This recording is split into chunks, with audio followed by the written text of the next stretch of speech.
These episodes are intended for mature audiences. Viewer and listener discretion advised. Got into bed and I was this close to going back downstairs to grab the letter and, continue with this charade. Well, actually, when I moved to California, that's actually how I started making friends, because I did American Idol while I was there. A place like Shape, international military kids. Yeah. I ended up in a small town in California where everyone grew up with each other. So that was a complete, 180 turn and culture shock. And it was such a freeing experience, Gina, you have no idea.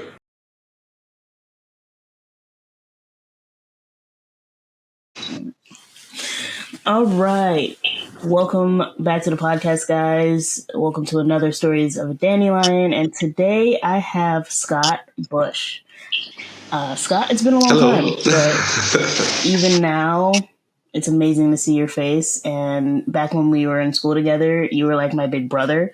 And I remember when you left and I was like, oh, my big brother's leaving. I have like nobody to be around, but it's just so amazing to reconnect with you and get to hear more about your story and learn about you. So welcome to the podcast. Thank you. Yeah, you guys were a good group of kids. In the average class, it was nice. Yeah. Miss those days. First question. If you were 18 and you were graduating from high school this year, what advice would you give yourself?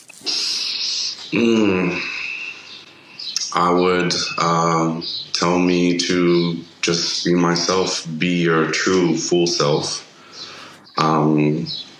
Because I'm sure as everybody knows now, I'm, proud and gay, and, I have a relationship with a man who I've been with for about 2 years now, and it's going really well. And for 18 years, I kept it a secret. And I put myself in a role out of protection, because it's not like how it was, wasn't terrible, but it's not as open as it is today. And I kept that part of myself hidden for a very long time, to where I almost, bought into it. And eventually when I did come out to everyone, I just got nothing but love and support and positivity. And, I missed out on being my true self, because that's who I could have been this whole time and still had the love. And, so it's a shame that I missed out on all of that. But I definitely made up for it, with the last, when did I come out? I was 18. I'm going to be 32 next month. Yeah. So the last 12 years. Wow. The big 3-2 coming your way. Nice. I know, right? Ooh. Man, but for you to share your story and be able to come out and be free about it and get all the support you received, it's awesome, because I know a lot of people out there don't get the same. And was it that part that scared you, like that you'd kind of be shunned, or Definitely. like with, especially being in the military lifestyle, and the rule at the time was like keep it to yourself type of thing, like that. So like I said, it was protection.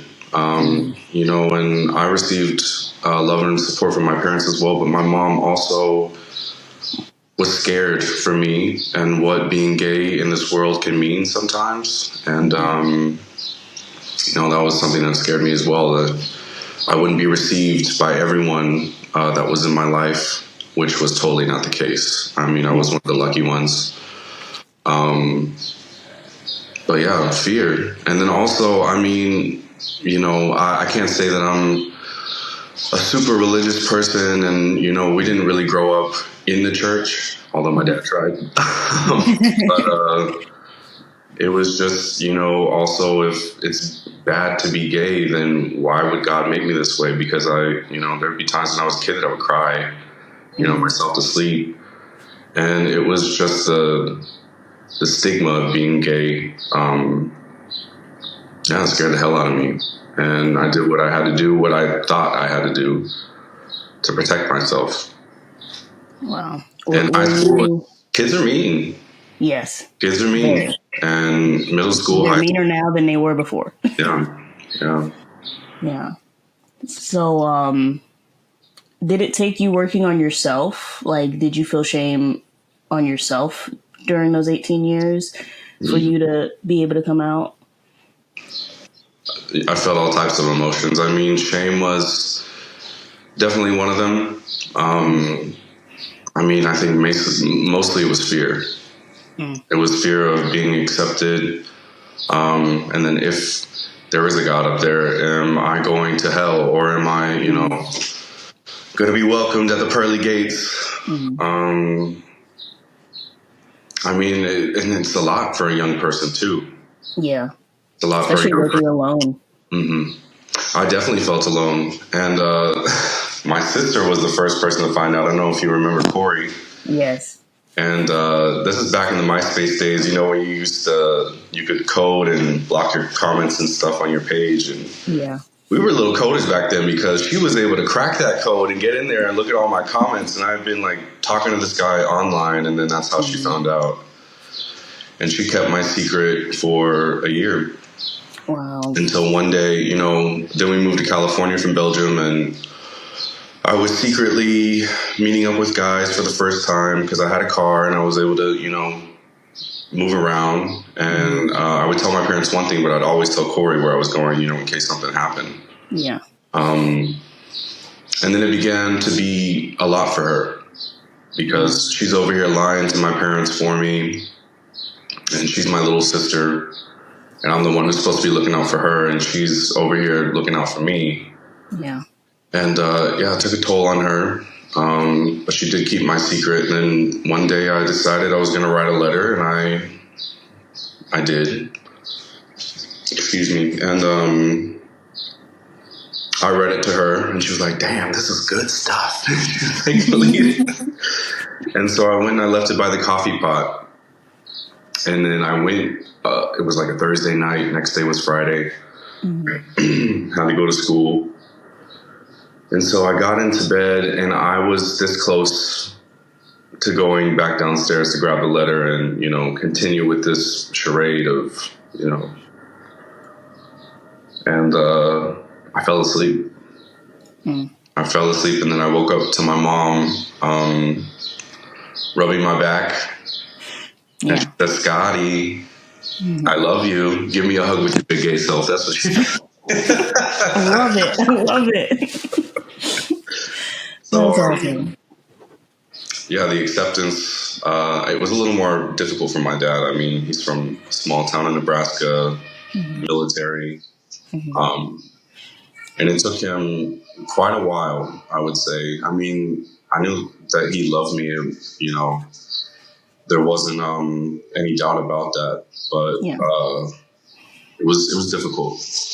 But he's come such a long way, and I'm very proud of him. That's good. But it was that, and then I kept it a secret from friends for probably another 6 months, and then one day I got tired because I had family members who were like, "Oh, Scott's so handsome. Does he have a girlfriend?" and this and that. And my mom's like, "I don't know what the hell to tell him." Shit. Yeah. And so one day I just got tired of it, and I posted it on Facebook. I don't know if you remember that post. I mean, it was back in 2011. Yeah. And nothing but love and support.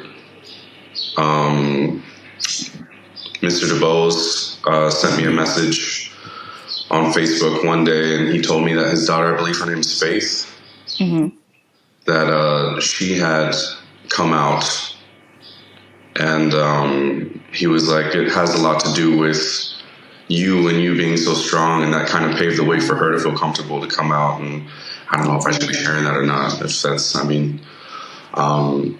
that meant a lot to me. Yeah. Especially coming from somebody like Mr. DeBose, someone who who I have a lot of respect for. Yeah.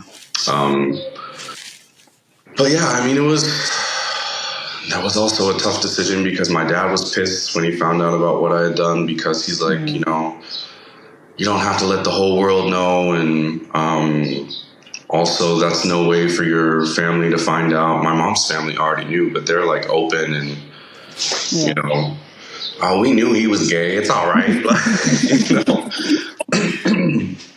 But like I said, my dad's from a small town in Nebraska, Catholic family. And Yeah. But in a way, like if you kept going, in a way you were still closeted. Even though you were out to immediate family, you were still closeted in a way to people. Exactly. And this is right after we moved back to Germany. And I was working at Taco Bell and I didn't have a car yet. So he was coming to pick me up, you know, after work. Mm-hmm. And he just went off on me in the car. Thank God we only lived like 10 minutes away from the base at the time. And I just told him straight up, I was like, this is not your life. Yeah. And it's not your decision on how I decide to relay this information to family and friends. Yeah. I'm not going to live like this. I've spent so much time hidden in the closet that I'm going to live how I want to live finally. Yeah. And it was such a freeing experience, Gina, you have no idea. 18 years, almost 19. Yeah. So like, was it like a sense of relief and like peace? In the most undescribable way possible. Wow. Yes. It was like the biggest burden lifted off of my shoulders. And now I've been able to be my true self ever since then. And it's like, it's a shame that I had to go so long in the beginning of my life, feeling like that and feeling afraid. But then the rest of my life, I get to live my true self and who I am. And, I mean, yeah, it's all worth it. So, and like I said, I didn't lose anyone. In fact, that probably brought me closer with people that I care about and who care for me, and be able to share my true self with them finally. You know, it's like I said, it's indescribable feelings. Yeah, it's like the true ones stay, and you really have the true ones around you, especially if like your family already knew and they were just waiting for you to let them know. And it's amazing that they didn't push you to be like, hey, like, what's going on? Da, da, da, da, da, you know? So the fact that they allowed you to take that time, and then that you stood up to yourself and stood up for yourself and gave your dad that tough love and be like, this is my life. And yes, for 18 years, military, you and all that controlled it. But now, you know, I decided to make this decision and I'm going to live it the way I want to. So that's amazing. And your story now is still going to help others like out there. It's like that you're sharing it today. So tell me what happened after you graduated. Actually, no. Start from like when you grew up. Like, where did you grow up? Where did it all start? How did you become a military brat? And then, how'd you get to who you are today? Oh, I mean, that's almost 32 years of history you're asking for. Hey, it's a good 32 years. Right. I mean, it all started basically my dad's parents were military. My mom's parents were also military affiliated, and they had both been stationed in Fayetteville, North Carolina, where my parents had met. Nice. And then they had me in high school. So they were very, very young when they had me. And so my dad decided to join the military, you know, to be able to provide. Yeah. And I mean, he's gung-ho about that. He's got generations of military in his family. So, and then he joined the Air Force. We ended up going to Peterson as the first base over there in Colorado Springs. And then we went to Texas after that, at Shepherd. And then from there we went to Germany. And then Germany to Belgium, Belgium to California, and then back to Germany again. Okay. There were a few little moves in between. Yeah, but the big moves are what matter. Yeah. Yeah. And so, you not going in the military, how does that, like... Oof, no. I have put in my time. That's what I say. I would have to say that the military life and the dependent life I mean, there's not much difference other than I'm not getting shouted at or, doing PT at 5 o'clock in the morning or Exactly. being deployed. But I mean, essentially, my life is always uprooted every time my dad gets stationed somewhere else. And I mean, I've seen, some of your podcasts already in relation to being a military child. And I mean, it sucks. I mean, there's its ups, but it sucked even more as I got older. Because as a kid, you don't really care, you have your family. But then once you start to develop relationships, close ones outside of the inner family, then it gets really hard. Yeah, definitely. I completely agree. Even though I stayed at Belgium the whole time, but everybody leaving, with you as well, I was like, man, I feel like I have to start over with somebody else again. It really does suck. And fortunately, social media made it a little easier, but it still sucked not to have people in person at the time. So, I mean, it's exactly like you just said. It's like even if you stay in the spot, for a long time, you see people come and go all the time as well. And that's another aspect of it as a military kid. And then on top of that, moving my senior year from a place like Shape, international military kids, I ended up in a small town in California where everyone grew up with each other. So that was a complete, 180 turn and culture shock that added more to the culture shock living in the U.S. Hey guys, I wanted to take a quick break to ask if you are enjoying this episode. Go ahead and follow us on Stories of a Dandelion right here on Spotify or wherever you're getting your podcast, as well as follow us on all of our social media accounts. Let's create this community full of military brats who feel that they're okay with opening up about their mental health, about sharing their journey, what they're going through, and create a place for beautiful healing through stories. So again, please go ahead and follow us on Spotify or wherever you get your podcasts, as well as all of the social media accounts. Now let's get back to today's episode. Exactly. Yeah. So, how'd you deal with that? Coming in senior year, trying to make friends, and everybody's kind of looking at you like you're the new kid. Nobody really cares. I wouldn't say I hated my parents, but I was pretty pissed because they promised me that I could graduate in Belgium, but they hated it. They didn't like the weather.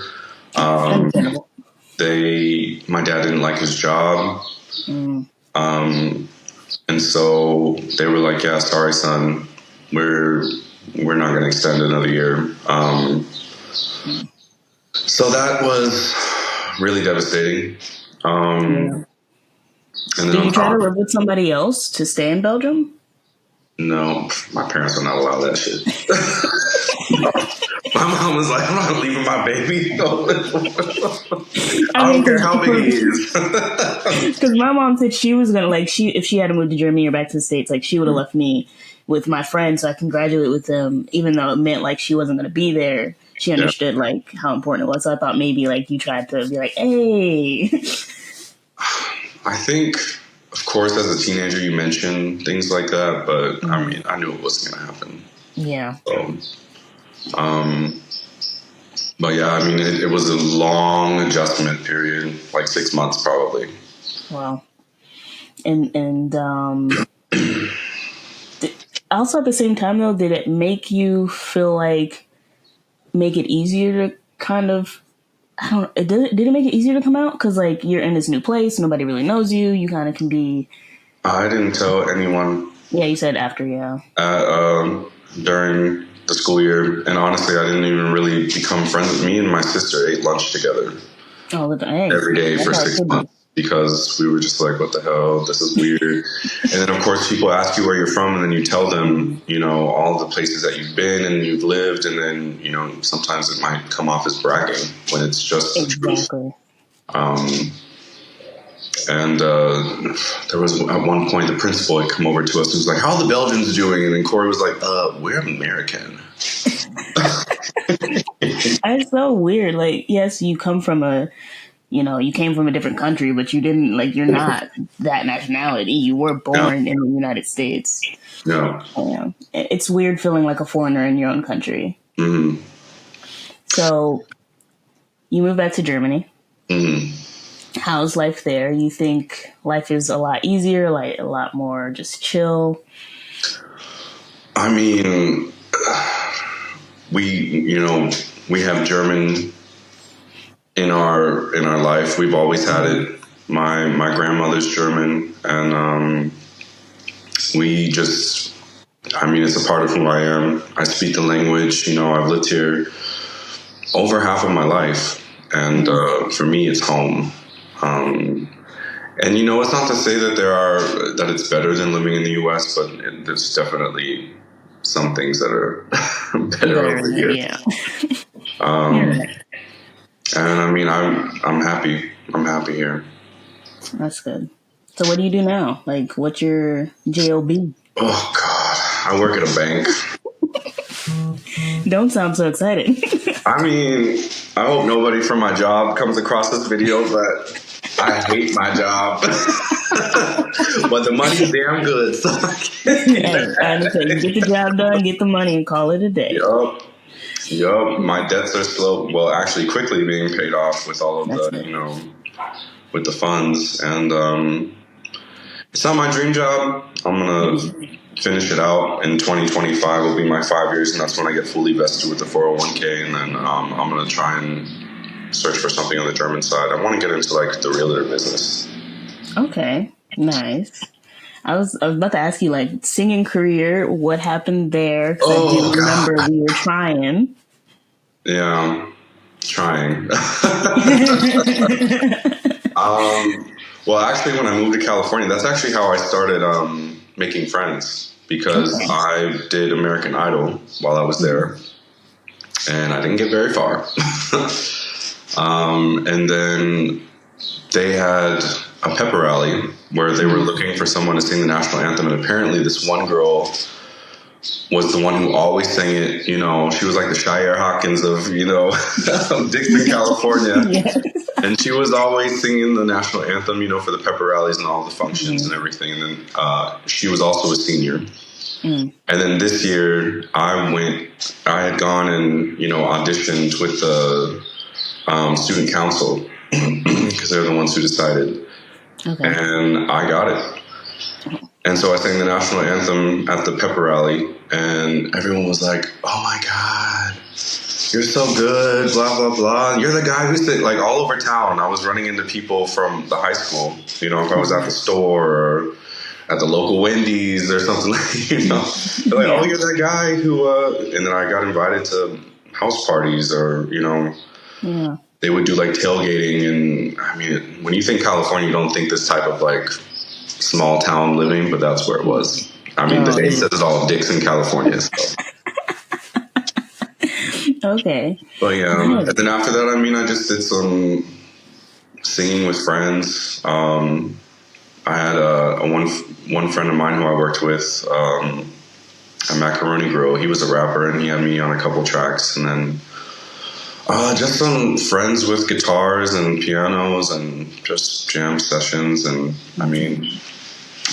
eventually you have to come to terms with reality, but also I'm happy. I'm fine.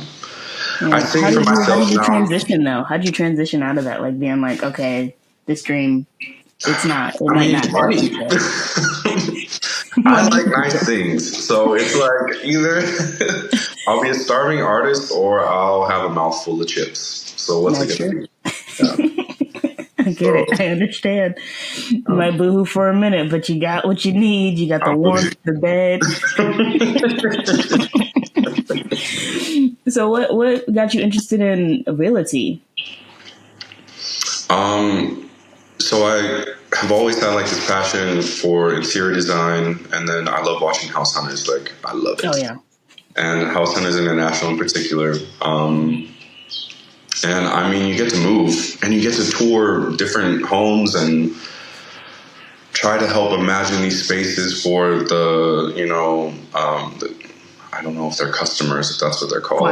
Client, yeah, probably client. And to me, that seems like a job that I would enjoy. I mean, there's a lot of jobs that I would probably enjoy more than what I'm doing now, but that's probably one that I would probably really enjoy because I studied history, and that didn't get me anywhere. Hence working at the bank, but don't study history, kids, unless you plan to go all the way to get that doctor so you can teach at a university level. Because I'm not babysitting no badass kids in a high school or middle school. Nope. I said the same thing, so I don't blame you. It's like if I'm going to be teaching, I'm going to be teaching to people who are paying for their education. Exactly, and I get paid what I need to get paid. Exactly. That's crazy. So, because I've been watching like Buying London on Netflix and like, what else was I watching? Oh man, I watch it all. I watch all like HGTV. I watch it all. Like, oh man, I love HGTV. So I can definitely understand. And like, you speak English, you speak German. Like, you can, you definitely can do it with the base, like for military and stuff as well. Like, help them find homes and different things like that as well. So the thing is that I don't think I'm going to stay here in the Kaiserslautern area. Okay. Because my boyfriend hates it here. He's from Italy, and he's from Turin. It's like it's about an hour away from Milan. It's also a very big city. And he's just here for his PhD, and he should be done with that in October. So we'll just stay one more year after that, and then he's like, we need to get the hell out of here. I've come to terms with living here. Yeah. And I mean, this is where I've lived the longest in my entire life. So for me, it would be bittersweet to leave. But I mean, I could definitely see myself in a bigger city. But then the aspect of becoming a realtor, you need to know where you're living. So I think that would be a little bit of a learning curve. Yeah. Once we decide where we're actually going to land, I would definitely have a leg up here in the realtor business. I don't know. We'll see what happens. Yeah. And how about like, because is your family still in Germany where you are? Corey is. She lives about 20 minutes away. And then my parents moved when my dad separated from the military back in 2016. And then they came back in 2019, right before the pandemic. That was lovely.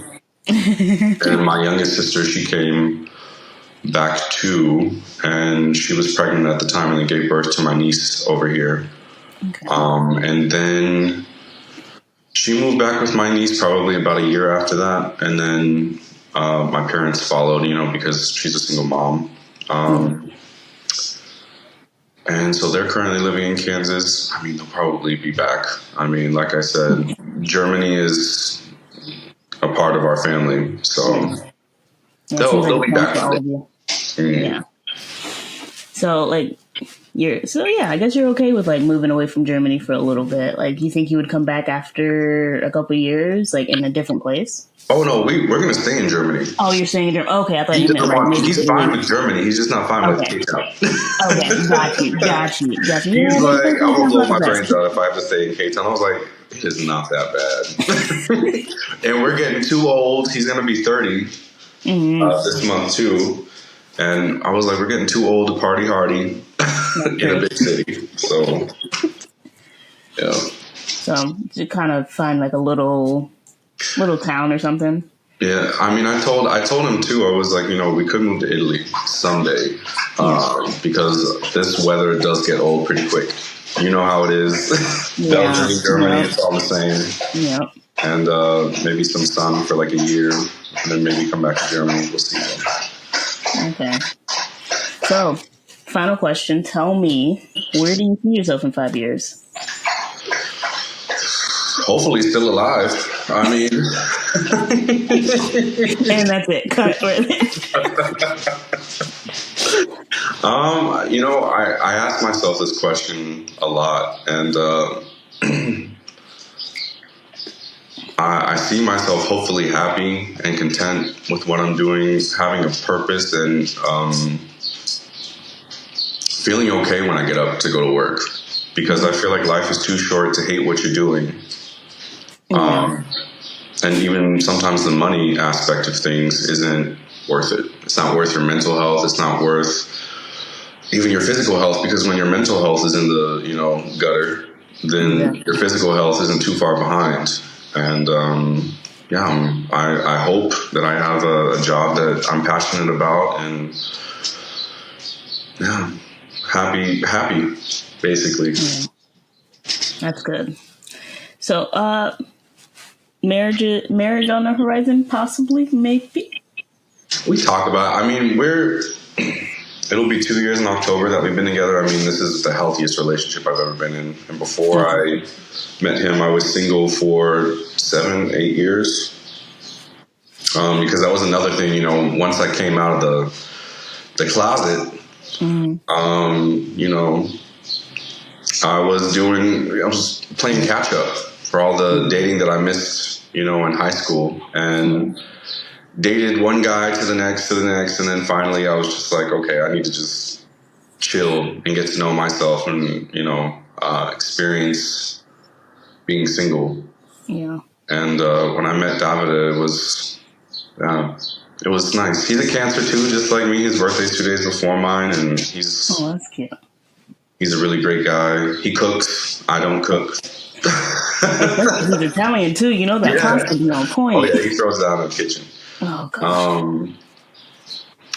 We talk about marriage, but we're not in any rush.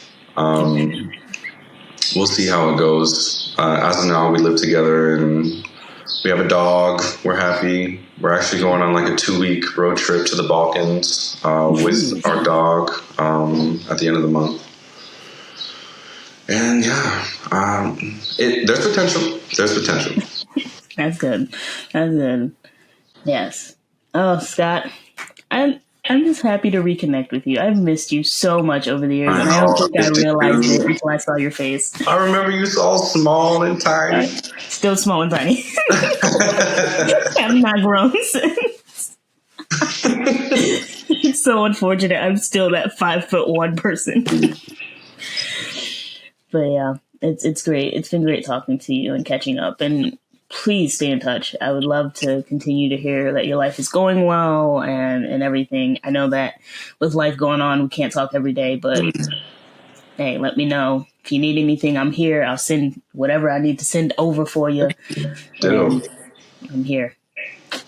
Oh, great talking to you. I'm over here crying a little bit. I'm sorry. Oh, no. I just missed you so much, and it's so good to see your face. Okay. It's nice to see you. I'm going to stop the recording now. Okay. Hey, guys. Thank you for tuning in for another episode on the Stories of the Dandelion podcast. If you enjoyed this episode, please go and share it with a friend, a colleague, or even a family member. And make sure to follow us on all of our social media platforms so you can stay up to date on when the episodes are coming out and what is involved in each episode. Thank you again for tuning in, and I will see you all next Military Brat Monday.